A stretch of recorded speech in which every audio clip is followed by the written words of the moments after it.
Dios es bueno. Es bendito. And holy and just and righteous and merciful and gracious. Amén. Eso fue mi hablar en lenguas para esta tarde. Pero en inglés. Mira, yendo para acá en el coche, en esa rotonda ahí enfrente del antiguo Ford, esa rotonda me saca las lenguas. Hay tanto tráfico, la gente... No se preocupe. Las lenguas son idiomas. Amén. Y que soy bilingüe. A veces trilingüe. Bueno, estamos en la epístola de Tito. The book of Titus.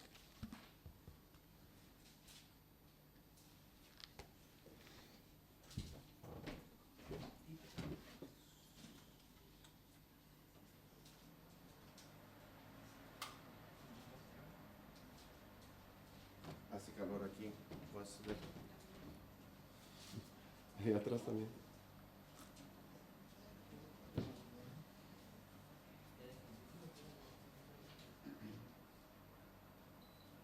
Venga, turbo.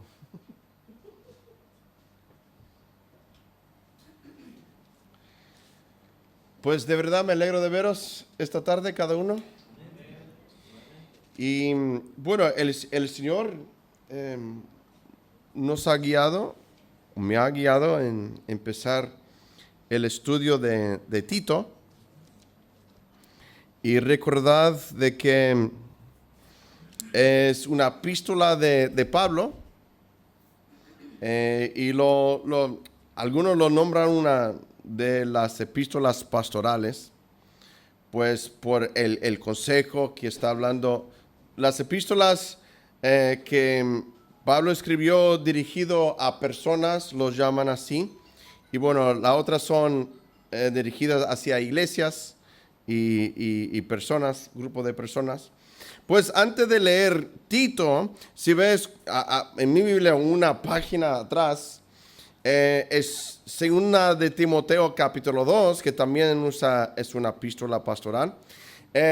Y vemos que Timoteo y Tito caminaban junto con Pablo en sus viajes misioneros.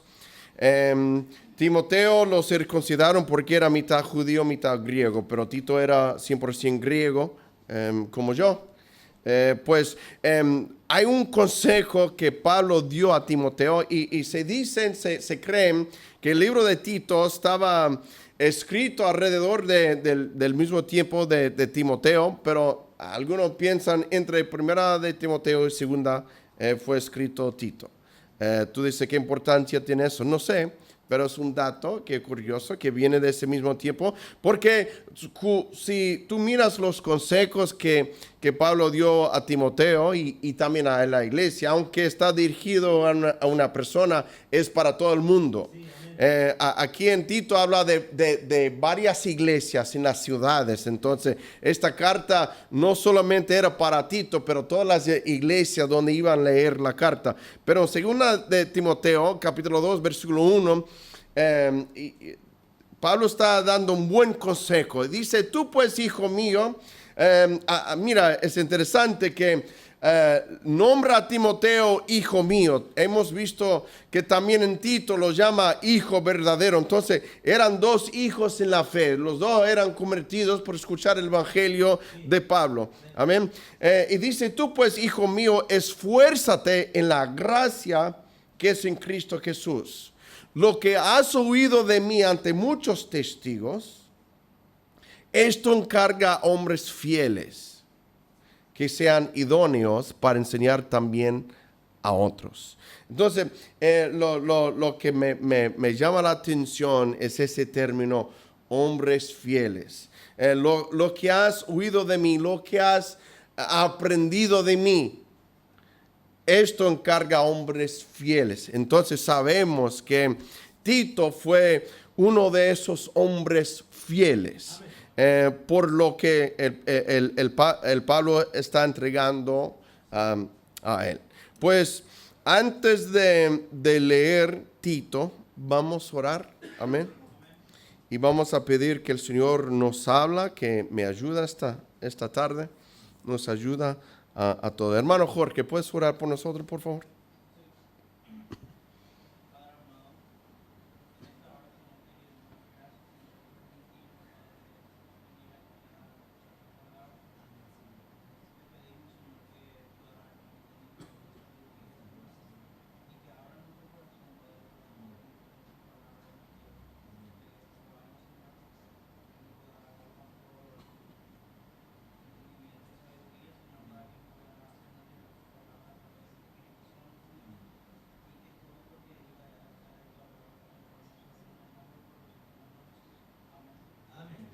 Amén, amén. Bueno, en la enseñanza de la semana pasada fue el comienzo de este estudio y hice yo la pregunta ¿quién era Tito? Y hemos visto que está mencionado aquí, esta carta está dirigida a él. Luego se habla de Tito en Gálatas capítulo 2, en varias veces. No se nombra a Tito en el libro de los Hechos, en los viajes de Pablo, pero sabemos que ahí estaba. Luego fue enviado por Pablo a llevar la segunda carta a la iglesia de Corinto en su tercer viaje misionero. Entonces está nombrado en 2 de Corintios 7, 2 Corintios capítulo 8, varias veces. En 2 de Corintios capítulo 2 habla de Tito. Luego en 2 de Timoteo al final habla también de Tito. Pues hemos visto sus credenciales, his credentials. Pero ahora vamos a meternos ya de una vez aquí en el versículo 1 del capítulo 1.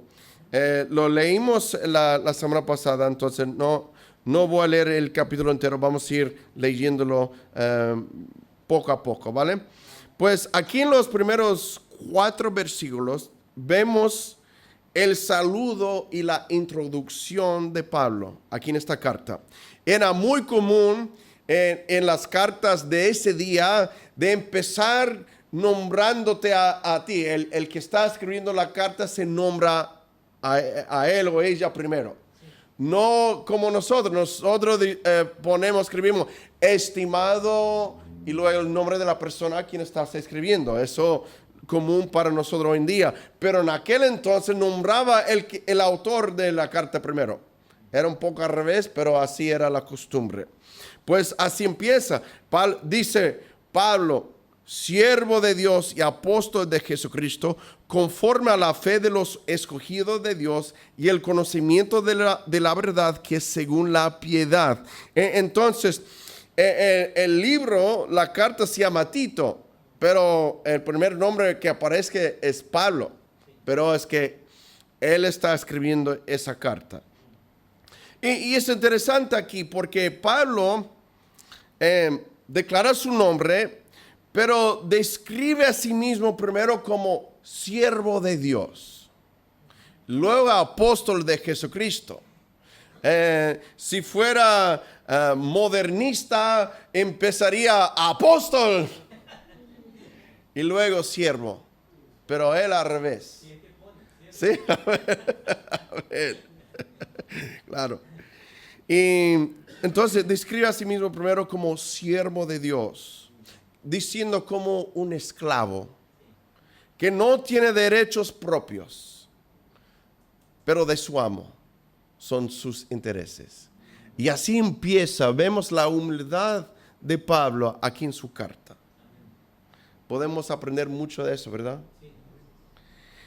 Después declara que es un apóstol de Jesucristo, uno que es enviado con una comisión. Había propósito poner ese título, que era apóstol de Jesucristo. Pero sabemos que los apóstoles eran los que vieron a Jesús. Y todos los 12 se perdieron uno porque era un diablo, ¿verdad? Sí. Pero luego en el camino a Damasco, Pablo vio, en aquel entonces Saulo vio a Jesucristo. Sí, amén. Amén. Entonces, podemos seguir con la definición de apóstol. Pero dice también en este versículo, conforme a la fe de los escogidos de Dios. ¿Qué es la fe de los escogidos de Dios? Pregunto, y podéis responder. ¿Qué es la fe de los escogidos?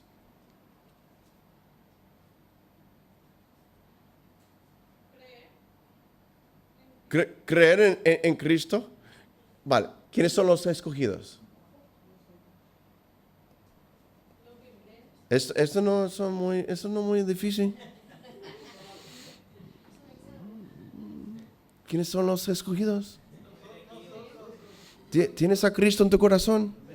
¿Has arrepentido de tus pecados? ¿Has confesado a Cristo como Salvador? Amén.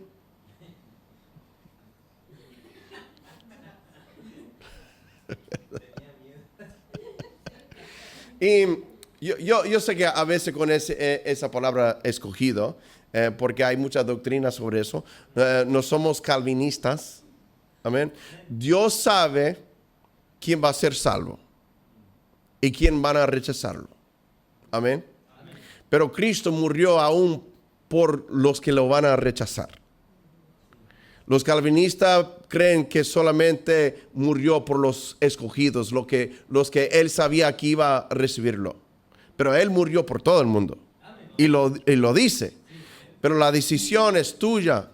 Recibir, creer en Cristo o rechazarlo. Amén. Amén. Pues entonces, ¿qué es la fe de los escogidos? ¿Qué es la fe del cristiano? El evangelio de Jesús, la palabra de Jesús. No es una pregunta de trampa, ¿vale?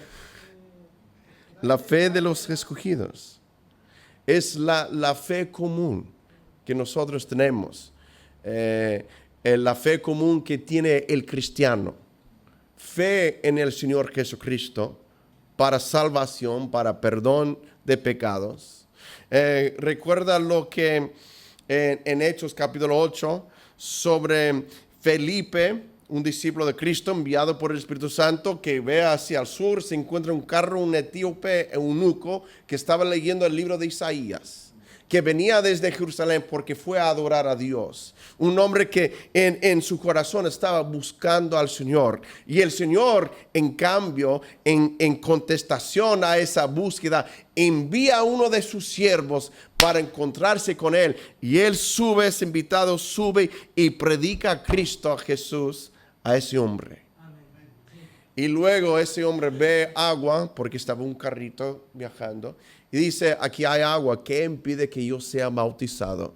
Y le dijo, si crees con todo tu corazón, bien puedes. ¿Creer qué? La Biblia dice que le predicaba Jesucristo.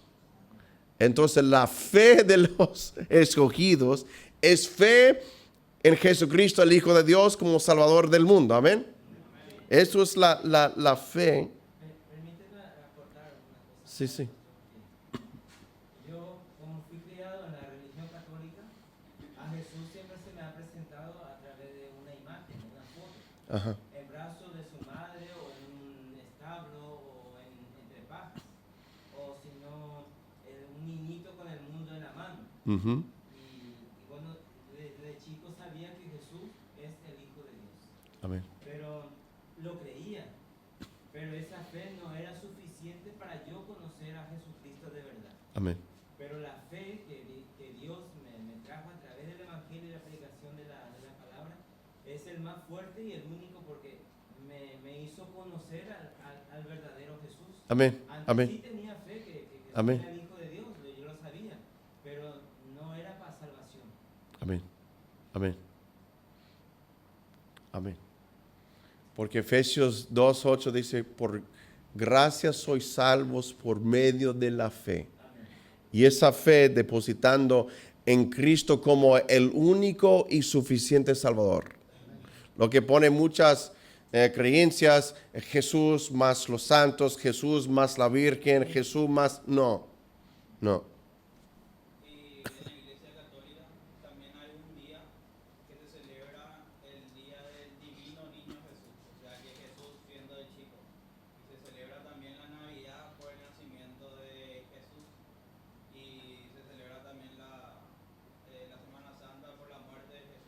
Ujú. a un Jesús adulto y a un Ujú. Jesús Y porque hay una creencia que es de cabeza. Si tú preguntas la mayoría del mundo, ¿tú crees en Dios? Ellos te van a decir que sí. Pero Jesús dijo en Juan 14:1, no se turbe vuestro corazón. ¿Crees en Dios? Creed también en mí. amén. Amén. Y Jesucristo es el único Salvador. Sí, amén. El único. No Jesús más cualquier otra cosa. Jesús y punto. Amén. Él es suficiente. Hay que tener fe que Cristo te puede salvar y que puedes conocer a Jesucristo personalmente. Entonces, eso es la fe, la fe salvadora.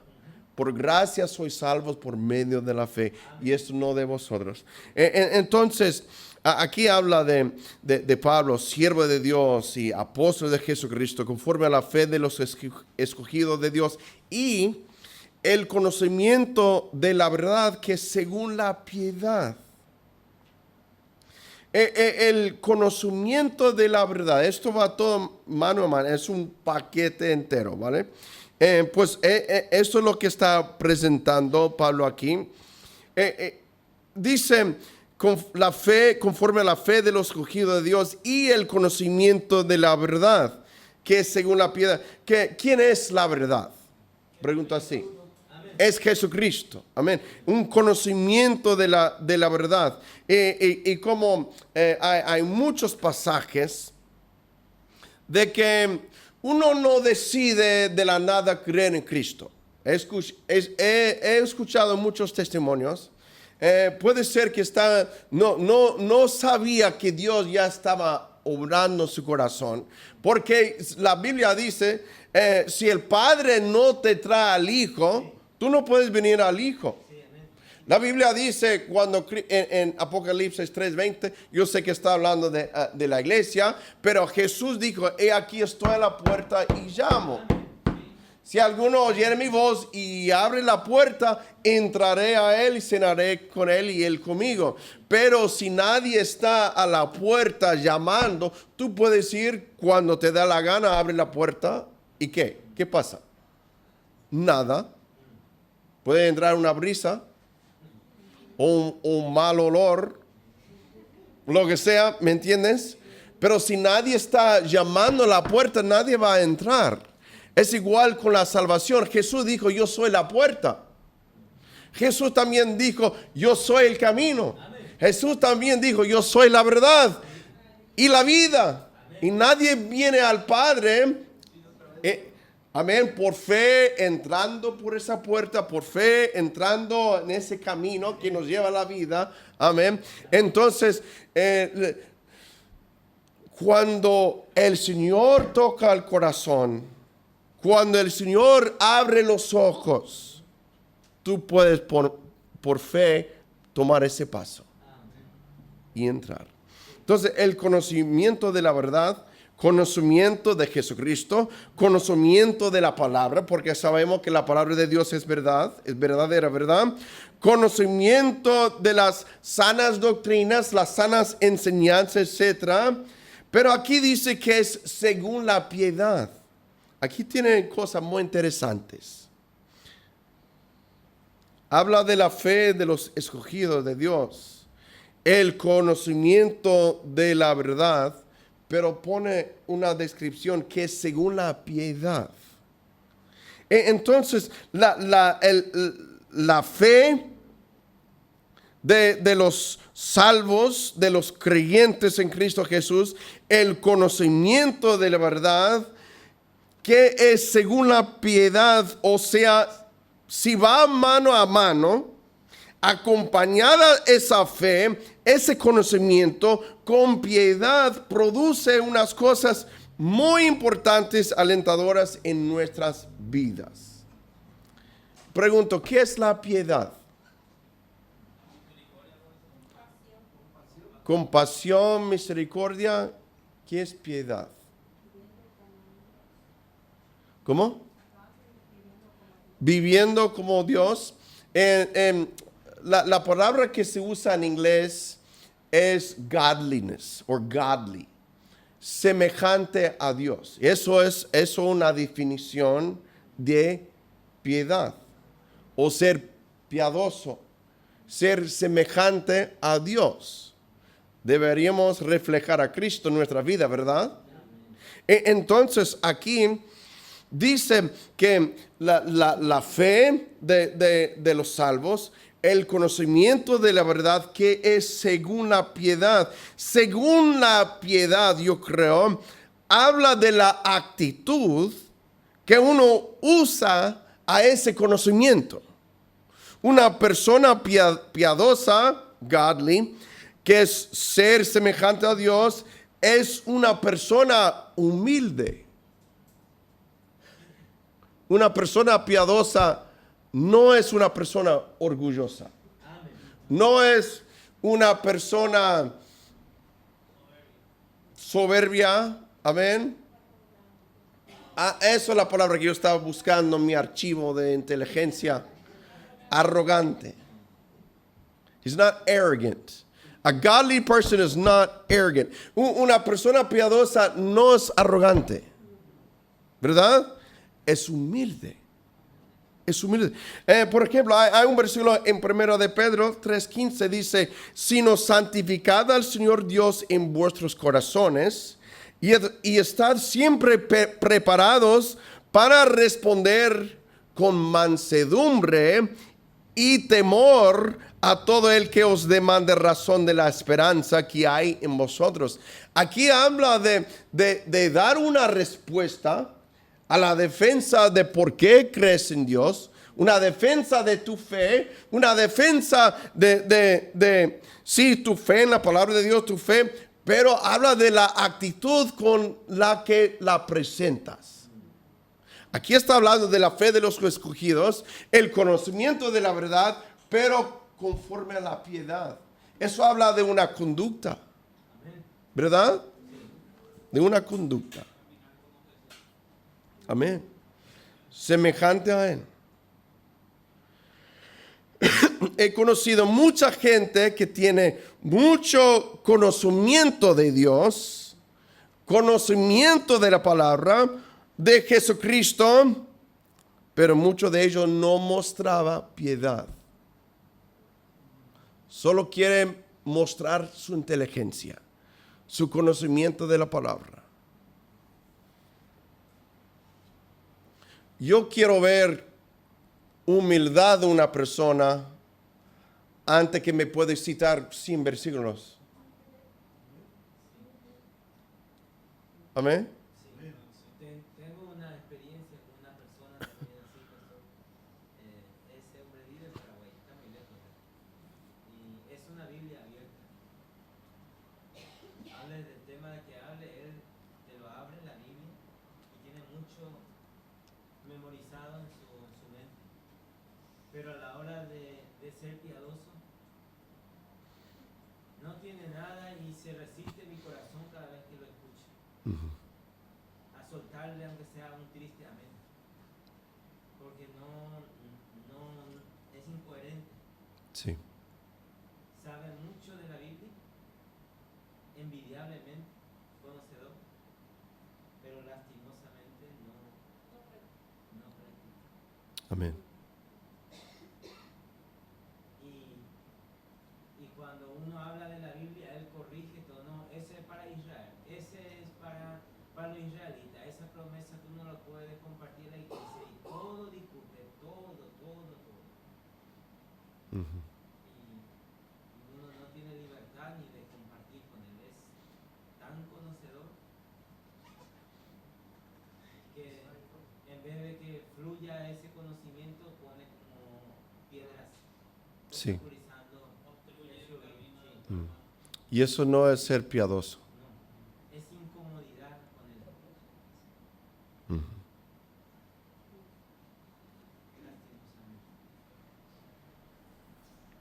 El verdadero conocimiento de la verdad, Jesucristo, el Verbo de Dios, debe producir ciertas actitudes en tu vida. ese conocimiento de la verdad, esa fe, debe producir una vida piadosa, una conducta piadosa. No solamente llenar tu cabeza para que puedas discutir con los hermanos sobre una creencia que tienes. Eso no es ser piadoso. Hay que ser prudente. Hay que buscar la paz, buscar la gracia con tus hermanos. No buscar siempre ganar un debate. Eso no es piadoso.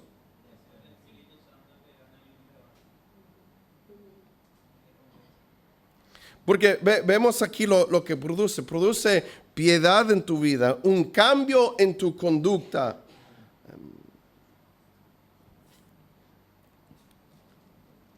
La Biblia es una espada. Penetra al corazón, utilizado por el Señor. La Biblia dice, si la palabra sale del Señor a su propósito, si es su voluntad que salga, no vuelva vacía. Pero hay veces cuando el Señor dice, calla.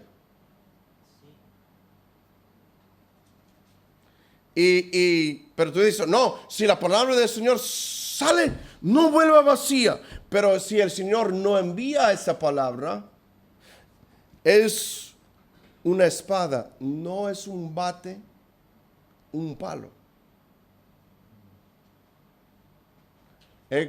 Conozco mucha gente que usa la Biblia como un bate, pega a todo el mundo en la cabeza y salen todos heridos.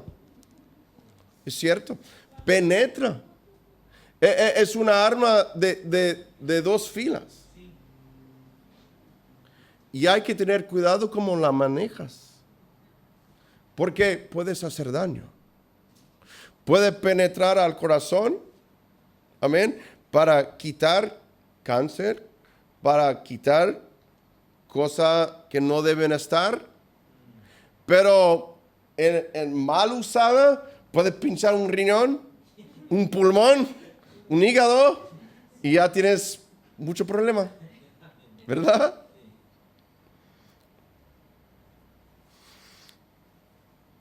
Cambia la forma en que vives, piensas, actúas, etc.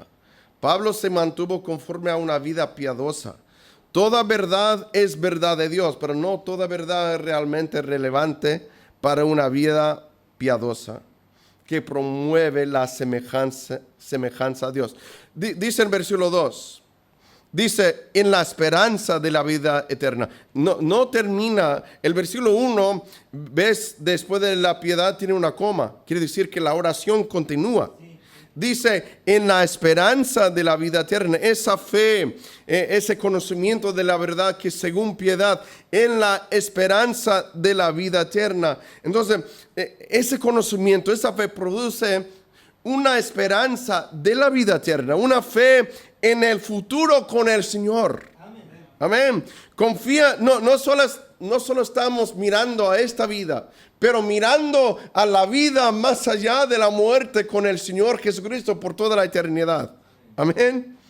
Confías en que Dios es la omega, que es el fin, que Él tiene el futuro en sus manos, porque habla de vida eterna. Esta es la vida del Dios eterno viviendo en nosotros. Está presente ahora, pero será completada después. Eso es la vida eterna. Amén. La vida eterna empezó en el momento cuando yo confesé mis pecados y confesé y me arrepentí de mis pecados y confesé a Jesucristo y creía yo en Él con todo mi corazón.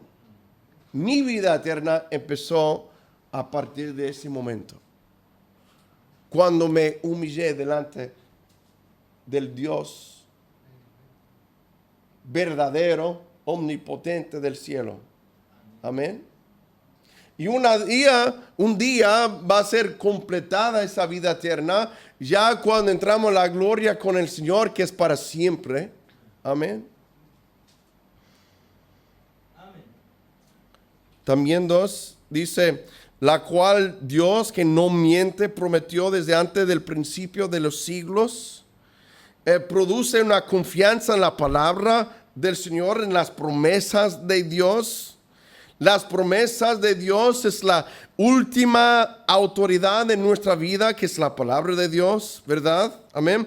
También en versículo 3 dice, y a su debido tiempo manifestó su palabra por medio de la predicación que me fue encomendada por mandato de Dios nuestro Salvador. Entonces, produce una confianza en la palabra y las promesas de Dios, pero produce una prioridad por la predicación de la palabra de Dios. Llegas a desear las predicaciones. No tantas las aburridas y muy secas, pero las buenas predicaciones. Amén. El mundo no le gusta las predicaciones. Hay diferencia entre predicación y enseñanza. Cada predicación debe tener enseñanza en la predicación, porque estás instruyendo. Pero la predicación es directo. No soberbio. Amén. No, siempre con humildad. Siempre bañado en el aceite del Señor en tu vida. Amén, amén, amén, amén, amén. Pero la predicación es importante. Sí, a veces te corta profundo. A veces el Señor me guía a predicar sobre temas así profundos, temas para algunos problemáticos, a veces temas que duele, temas si el Señor no me ayuda, como soltar una bomba en la iglesia, temas que para algunos les es difícil para tragar o aceptar. Pero si esa predicación es del Señor, enviado del Señor, guiado por el Señor, y lo bañamos en oración, y lo presentamos con humildad, autoridad sí, pero humildad, el Señor lo puede utilizar. Muchas veces, por ejemplo, predicando sobre el tema del infierno, a veces eso choca con mucha gente.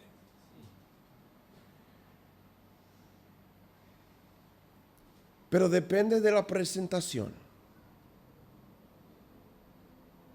Eso es, yo recuerdo en los primeros años de predicar. Yo tengo conocimiento de la palabra en mi cabeza, en mi corazón, y tengo ganas, tengo celo para predicar. Y Dios mío, es como estoy bofeteando a todo el mundo. Sí. Y los hermanos se enfaden. Y yo digo, pero es predicada la verdad. Eso fue bíblico. Sí, pero tu presentación necesita pulirlo muchísimo. No solamente con papel de lija, saca la máquina. Porque es muy rígido. No tienes tacto. Muchas veces viene con la inexperiencia, falta de experiencia. Eso tiene sentido para alguien. Pero la predicación es importante.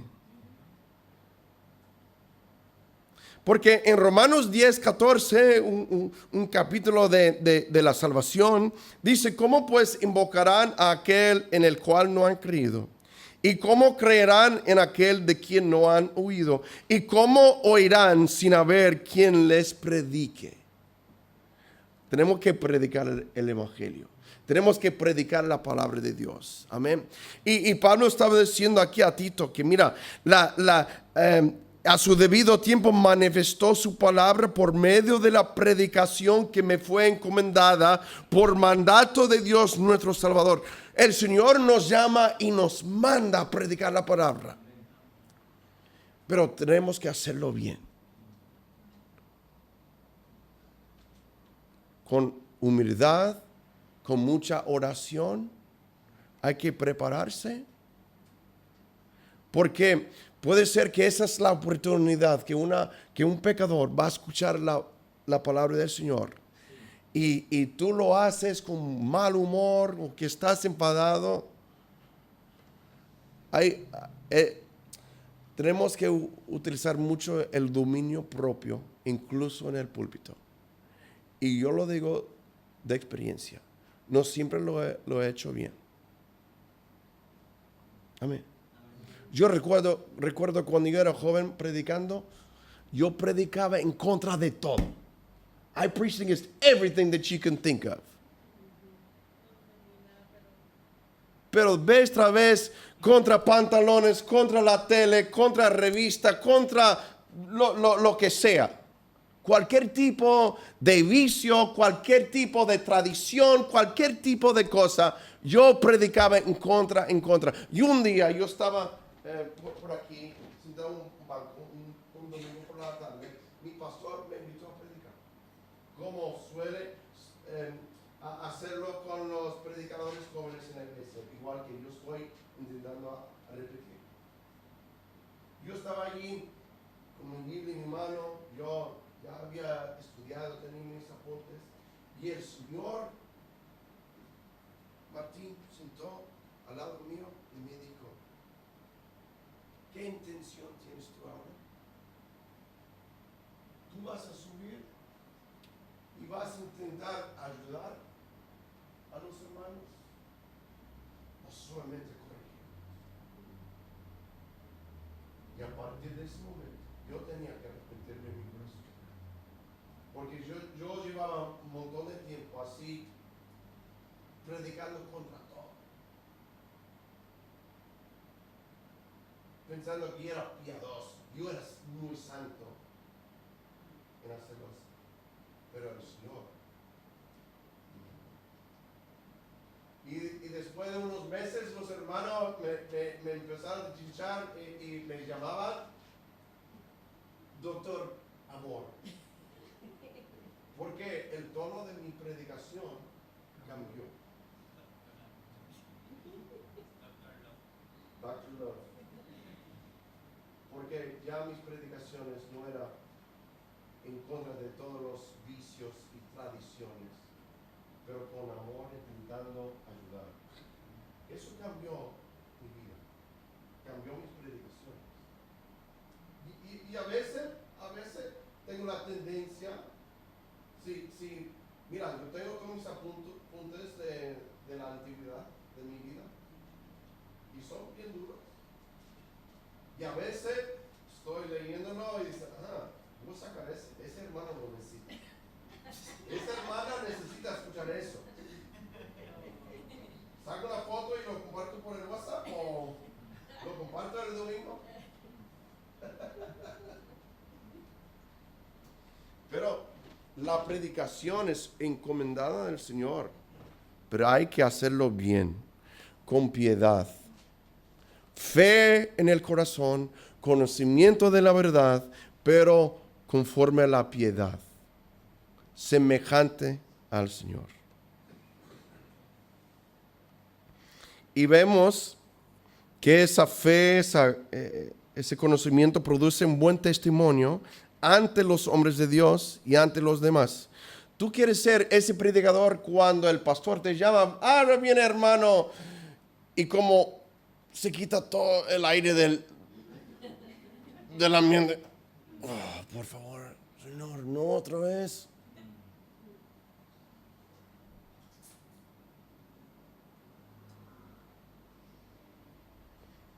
En el versículo 4, a Tito, verdadero hijo en la común fe, gracia, misericordia y paz de Dios Padre y del Señor Jesucristo, nuestro Dios. Yo quiero mencionar esto. Mira, al final del versículo 3 dice que me fue encomendada por mandato de Dios nuestro Salvador.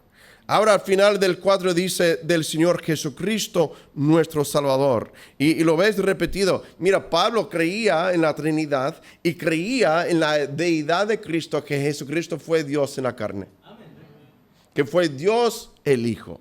porque lo vemos aquí como él lo presenta. Pero vemos en el versículo 5 el propósito de la carta a Tito. Dice: por esta causa te dejé en Creta, que era una isla mediterránea, para que corrigieses lo deficiente y establecieses ancianos en cada ciudad, así como yo te mandé. Entonces, aquí está el propósito. Primero, para corregir lo deficiente, lo que faltaba. Era instruir, enseñar con sana doctrina. Entonces, lo que estamos viendo, que no lo dice, pero es cierto que ellos habían predicado en todas las ciudades de esta isla. Predicaban el evangelio como una campaña evangelística, que estaban predicando la palabra del Señor, y mucha gente se convirtieron a Cristo. ¿Vale? Y ahora tienen grupos de cristianos en muchas ciudades aquí, en esta isla de Creta, que tenía muchas ciudades. Y entonces, pero tenían que no solamente predicarle la palabra del Señor para que se convierten, pero ahora tiene que discipularlo. Ahora tiene que enseñarle, instruirlo cómo ser iglesia, cómo portarse, cómo llevarse bien adentro de la iglesia. Entonces nosotros tenemos que aprender. Amén. También igual, de mirar los ejemplos que tenemos aquí en la palabra de Dios, de cómo ser iglesia, de cómo cada uno debe portarse, cómo debe llevarse con los otros hermanos. Llena tu corazón con gracia, amor y paciencia. Amén.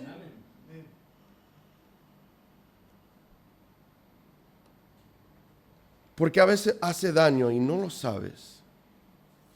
Pero corregir lo deficiente, que era a través de instruir, enseñar con sana doctrina, enseñar poniéndolo en orden. Esto fue la tarea que a Tito le fue encomendada. La iglesia necesitaba orden y también liderazgo.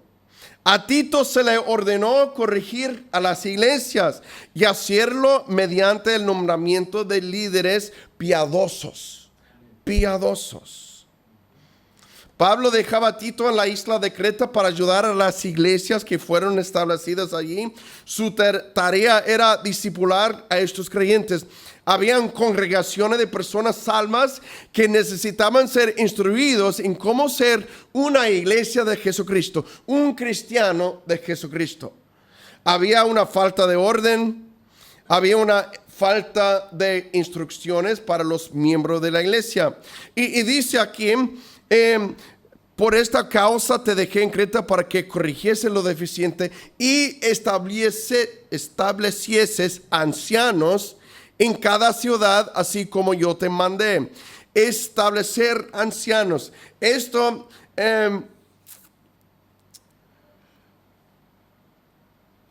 significa que Pablo a Tito le delegó mucha autoridad para buscar ancianos. Vamos a mirar que hay dos términos que son paralelos. 5 dice: establecieses ancianos en cada ciudad, así como yo te mandé. El que fuere irreprensible, marido de una sola mujer, y tenga hijos creyentes que no estén acusados de disolución ni de rebeldía, porque es necesario que el obispo sea irreprensible. Entonces vemos que el anciano y el obispo, aquí en este contexto, la misma cosa. Entonces, obispo también es otro término para pastor. Obispo, anciano, pastor. Entonces, Pablo dijo a Tito que establezca ancianos, que también son llamados obispos, porque lo vemos en el versículo 7. La palabra anciano se usa generalmente en el Nuevo Testamento, mayormente describiendo la madurez necesaria en los líderes. Ancianos y obispos describe a los pastores sobre congregaciones en diferentes ciudades de Creta. Entonces, lo que vamos a ver ahora son una lista de requisitos para esos ancianos, esos obispos en la iglesia.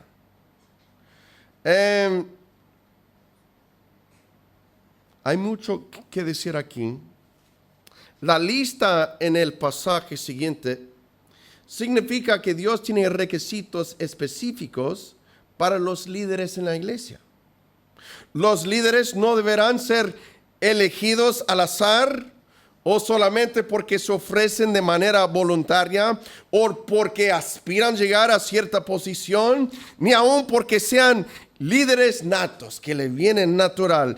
Los líderes deben ser elegidos porque cumplen con los requisitos enlistados aquí. No hay problema si un hombre piensa que ha recibido un llamado, sin embargo, deberá cumplir con los requisitos para esta tarea. Los requisitos para el liderazgo en el pasaje siguiente no tienen nada que ver con superdotación. That means abilities or willingness. Pablo no le dijo a Tito, encuentra a los hombres más dotados. Podría decirse al Señor, les fácil otorgar dones a través del Espíritu Santo, como que a Él le plazca. Para desarrollar carácter toma tiempo y una verdadera relación con Jesucristo. Ir a un seminario no lo califica a uno para un liderazgo espiritual. Ser un buen orador no lo califica a uno para un liderazgo espiritual. Dones naturales o espirituales en sí mismo no lo califican a uno para un liderazgo espiritual. Lo que uno da económicamente o voluntariamente de su tiempo, tampoco lo califican a uno para un liderazgo espiritual. Lo que califica a un hombre para un liderazgo espiritual es un carácter piadoso. Piadoso. Y un carácter piadoso establecido conforme al claro criterio que Pablo está poniendo aquí. Nosotros deberíamos tomar esta lista y no vamos a llegar a mirar en detalle esa lista. Pero el hombre en cuestión, hay que preguntar, ¿desea tener todas esas cosas en su corazón? Porque el primero que empieza, dice, el que fuere irreprensible, marido de una sola mujer. Voy a decir esto, aquí para obispo, anciano, pastor de la iglesia, aquí está dando requisitos, que es un varón. Es un varón. No es que somos machistas, no, pero hay un orden bíblico. No quiere decir que las mujeres no tienen lugar en el ministerio de la iglesia. Sí la tienen. Sí la tienen. Sí, tú lees en todas las epístolas de Juan, pero lees al final de Romanos 16. Nombra a Febe, nombra a otras hermanas que ayudaban mucho. Vemos muchas hermanas aquí en la iglesia ayudando. Pero la posición de pastor, siempre bromeamos cuando alguien dice a Denise, pastora. Yo sé que alguno tiene esa costumbre, pastora. Pero en la Biblia, aquí está dando un requisitos para un anciano, un obispo, que es un pastor. El que fuere irreprensible, masculino. Marido de una sola mujer. Otro requisito. ¿Ves que es un varón? Amén. Y esto sigue en pie hasta el día de hoy. Yo sé, como te dije, a veces el Señor nos guía a predicar sobre detalles profundos, detalles para algunos son dolorosos, ¿verdad? Os estoy perdiendo.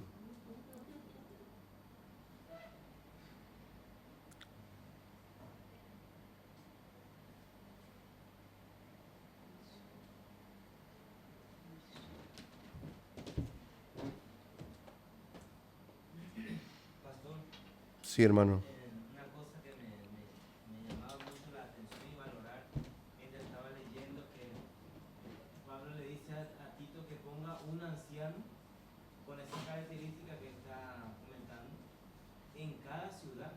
Ujú. Estaba pensando, digo, cuánto trabajo hizo en esa isla el apóstol Ujú. y cuánto cristiano había en esas ciudades entonces. Ujú. Qué trabajazo, ¿no? Sí, sí. Primero el sembrar el evangelio, luego que eso haya prosperado en el corazón a la gente, que ya se hicieron cristianos, y ahora un anciano o anciana en cada ciudad. Es que eso requiere mucho. Sí, sí, sí. Significa que había mucho trabajo, Sí. mucho trabajo. Había mucho trabajo. Sí, demasiado. Sí, sí. Mandarlo en la ciudad y no estamos hablando de que hay autobús o tren. Ujú. Estamos hablando de que puede ser caminando. Sí, sí. Amén. O barco, no sé. Y no era un trabajo de 2 o 3 días. Sí, exactamente. Al final de la carta decía a Tito que mira, que vienen refuerzos Sí, y nombra a otros hombres fieles que iban a llegar también para seguir con esa tarea. Y luego Tito, el apóstol le estaba llamando a ir a otro sitio. Entonces, era... Aparte, para subir a un anciano, elegir a un anciano, tenía que conocerle bien a la persona. Sí. Era toda una ciudad. Amén. Y qué cosa de que este hermano Tito estaba encargado con esa tarea de buscar hombres idóneos en cada ciudad, en cada iglesia.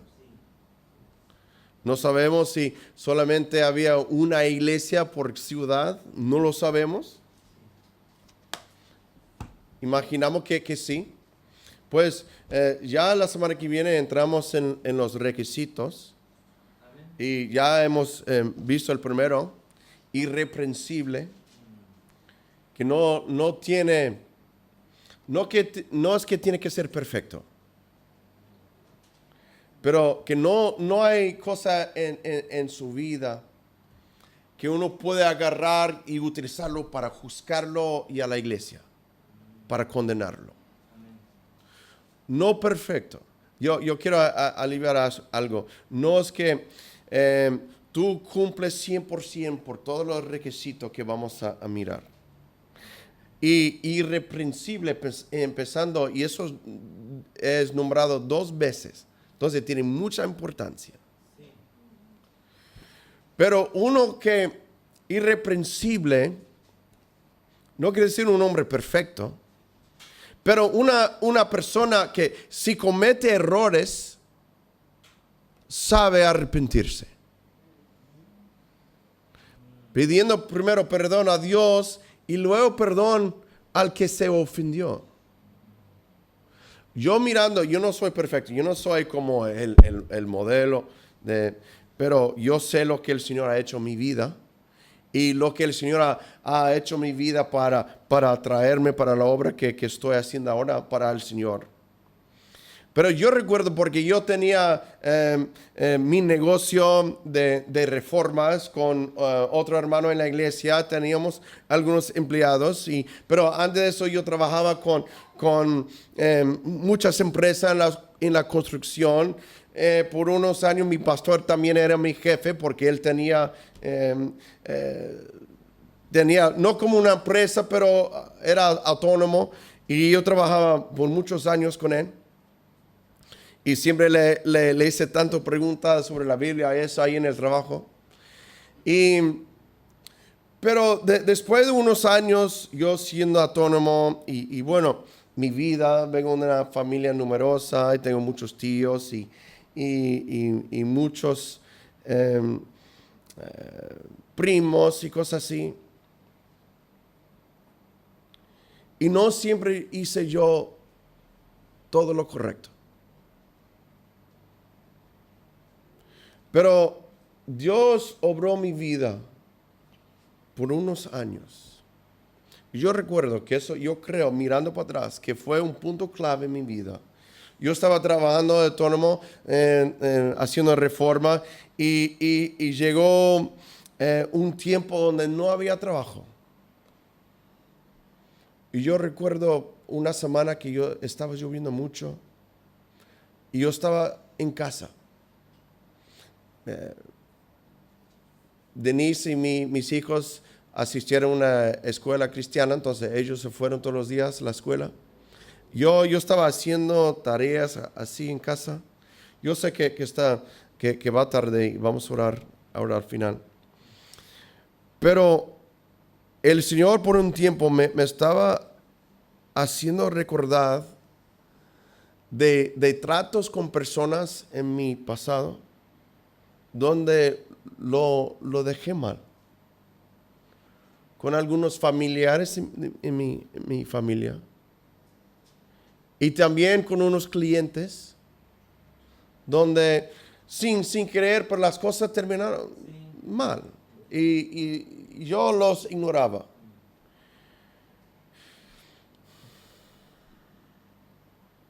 Y ya ve, esa semana yo luchaba, yo parado allí en casa. Y el Señor me hizo sacar folios y de mano. Yo no sé cuántas cartas el Señor me hizo escribir esta semana, pidiendo perdón a personas que yo había ofendido. Porque para algunos pasaba ya unos años. Pero yo tenía que corregir lo que, dentro de la posibilidad de corregir unos malos testimonios que yo tenía con algunas personas. Y eso yo no lo sabía en aquel entonces, pero el Señor estaba poniéndome a prueba. Y después de un tiempo después, ya la dirección de mi vida cambió. Y el Señor me trajo aquí. Pero estoy diciendo, ese de ser irreprensible, no es que tienes que ser perfecto. Pero tú puedes tener suficiente humildad cuando cometes un error o ofendes a una persona, que tú tienes la valentía de acercarte y pedirle perdón. El Señor me puso a prueba. No diciendo que nunca he ofendido a nadie después de eso. Pero el Señor me llevó a hacer esa cosa. Y tú sabes que cuando lo hice, me quitó una carga encima. Me quitó una carga encima. Y el Señor lo utilizaba para bien. Yo incluso, uno de los destinarios era mi pastor. El pastor que tengo ahora mismo. Y estábamos viviendo en otro sitio. Estoy compartiendo un poco de mi vida, ¿vale? Y unos años después, estábamos hablando allí en la iglesia y él recordaba de esa carta. Y él lo interpretaba así. Yo vi que el Señor iba a hacer un cambio en tu vida. Yo no lo sabía. Pero lo que estoy diciendo es que aquí hay unos requisitos que estamos estudiando. Y el primero es ser irreprensible. No quiere decir perfecto. Pero hay que tener un buen testimonio y buena conducta. Con Dios, con los hermanos. Con los hermanos. No sea ese hermano o esa hermana pesada. Amén. Que te ven y hacen un respiro así. Y en su silencio está diciendo, Señor, dame gracia y paciencia, porque quiero quitarle la cara. No. Eso es el extremo, pero tú sabes. Amén. Pero eso depende de tu conducta, tu forma de hablar, de actuar. Tenga gracia y paciencia. Amén. Amén. Ser piadoso. Piadoso. Vamos a orar.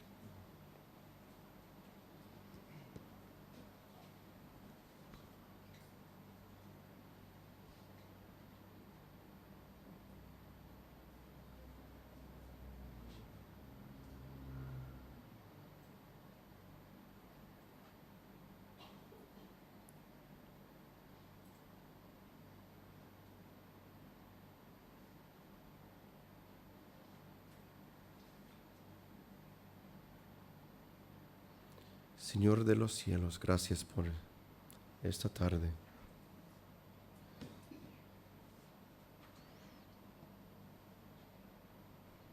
Señor, yo te pido perdón donde te he ofendido.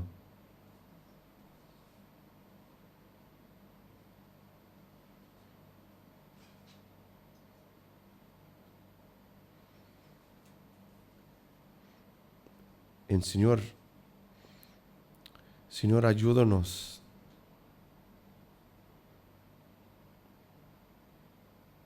de ser personas de fe, conociendo la verdad, conforme a la piedad. Ayúdanos a caminar recto, con gracia, con paciencia.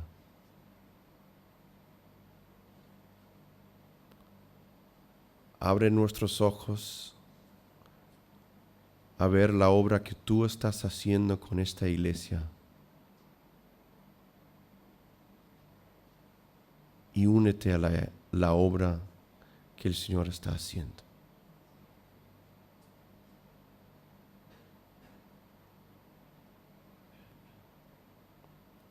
Señor, yo sé que somos imperfectos. Señor, pero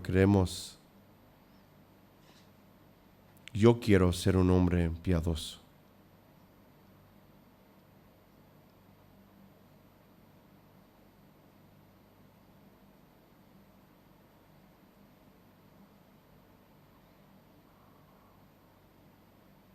Yo sé que es a veces imposible contentar a todos los hermanos. Hago una cosa así, mucho le gusta, al otro no le gusta. Pero Señor, no tengo control de eso, Señor, pero sí puedo controlar mi conducta.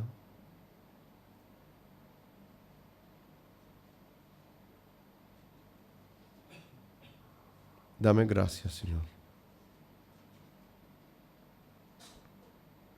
Ayúdanos como iglesia a través de estos estudios de tu palabra que estamos haciendo, Señor. Moldéanos a tu imagen, Señor. Para que los hermanos y este mundo puedan ver a Cristo en nosotros.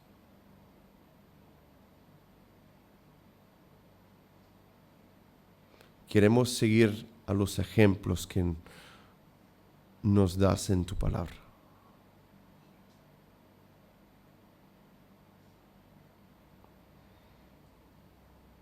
Señor, no tengo la lista de las peticiones, pero Señor, vamos a entrar en el tiempo de la oración ahora, Señor. Yo sé que es tarde. Yo sé que muchos hermanos han compartido muchas peticiones. Estoy agradecido, Señor, que hay hermanos que comparten las peticiones.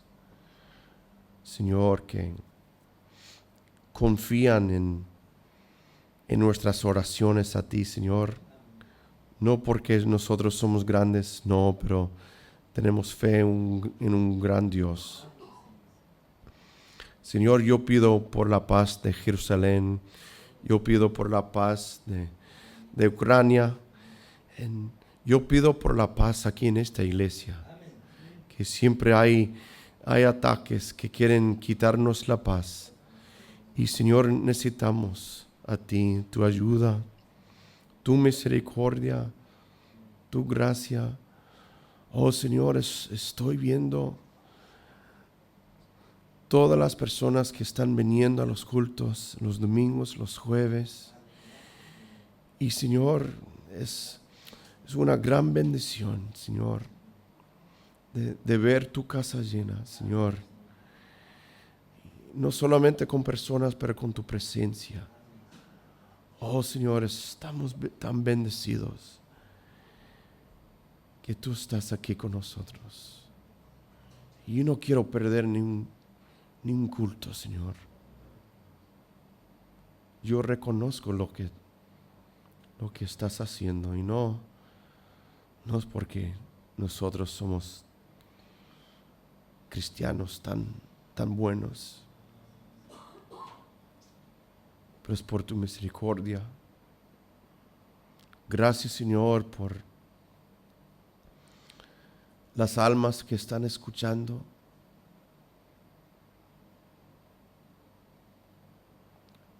Las decisiones que hay personas tomando que quieren seguir tras ti, Señor Jesucristo, tomando pasos para salvación, paso de obediencia y de crecimiento, que quieren bautizarse, identificándose con Jesucristo y con su iglesia. Señor, tú estás haciendo una gran obra. Y Señor, las oportunidades del fin del año, Señor, para evangelizar a más almas, más personas, no es poca cosa, Señor. Y gracias por darnos las oportunidades.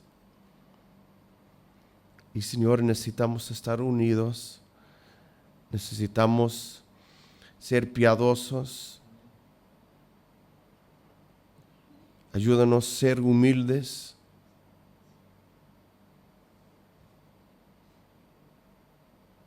Y pido, Señor, que sigues haciendo tu obra aquí en mi vida, en nuestras vidas. Guárdanos, protégenos, Señor, del maligno, de las distracciones, de las divisiones.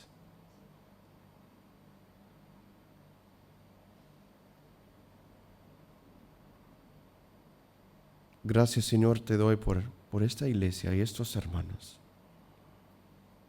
Gracias. Y Señor, deseamos que, Señor Jesucristo, que tú seas glorificado en cada reunión, que seas glorificado en cada alabanza, en cada predicación, cada enseñanza, cada oración, cada gesto de generosidad que hacemos, cada gesto, Señor, de amor que nosotros hacemos unos al otro. Gracias, Señor. Confiamos en ti. Yo sé que vienes pronto. Estamos más cerca al final de nuestra carrera. Y ayúdanos, Señor, de ser hombres y mujeres fieles y que amamos a Dios sobre todo y también a nuestro prójimo. Señor, te presentamos esta reunión, esta enseñanza, estas peticiones que los hermanos han compartido de salvación para familiares, por sanación de enfermedades, para mi familia, para las familias de la iglesia, y algunos que están luchando contra enfermedad, algunos recuperándose. Señor, pedimos por la conferencia del mes que viene, y Señor, necesitamos tu ayuda en todo, y todos los proyectos y actividades que hay en la iglesia, por los maestros y maestras de la escuela dominical, Y Señor, por todos los hermanos que ayudan a compartir la palabra, Señor, que nos des tu ayuda. Señor, pido todo esto en el precioso nombre de Jesucristo. Amén. Amén. Pues gracias por vuestra atención. Y bueno, que el Señor los bendiga.